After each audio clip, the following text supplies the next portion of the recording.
বিদ্যালয়ের একজন শিক্ষার্থী। আমি আজকে একটি একক অভিনয় পরিবেশন করতে চলেছি। একক অভিনয়ের নাম হলো বৃদ্ধাশ্রম। আসসালামু আলাইকুম, আমার নাম রিজিয়া। আপনার নাম কি? ও, মিন্টু।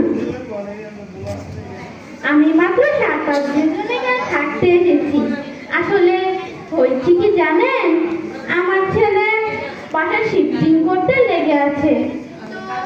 আমার দেখভালের জন্য কেউ ছিল না, তাই আমি এখানে এসেছি। আরে যা, আমি তো ভুলেই গেলাম, ছেলেটাকে একবার ফোন করে জিজ্ঞাসা তো করিনি ও ঠিক মতো বাসায় পৌঁছালো কিনা।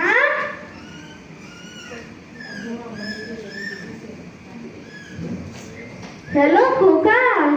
হ্যাঁ মা, আমি একটু মিটিং এ আছি, পরে ফোন করছি, আমি ফোন রাখছি।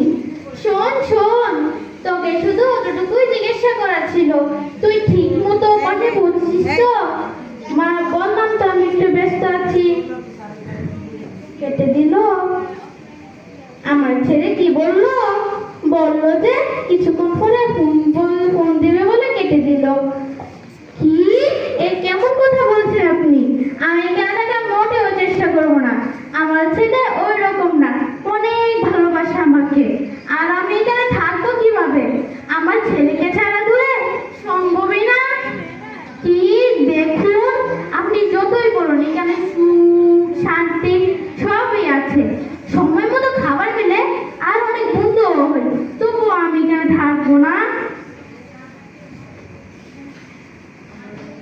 আমার বলাটা উচিত নয়, তবুও আমি বলছি। আমাকে দেখে আছে না আপনার খুব হিংসা হচ্ছে, কেননা আমার ছেলে তো আমাকে নিতে এসেই যাবে।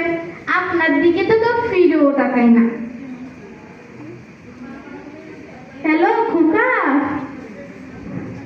আমি একটু ব্যস্ত আছি, আমি তোমাকে পরে ফোন করছি।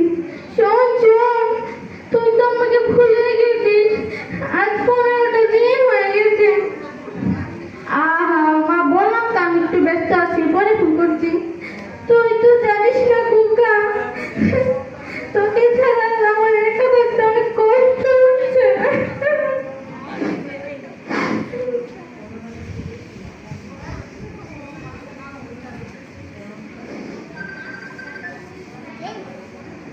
কি? আমার ভাগ্য এরকম হতেই পারে না। আসলে ভাগ্য তো আপনার খেলা, দেখে নেবেন আমার ছেলে আমাকে নিতে ঠিকই আসবে। কিন্তু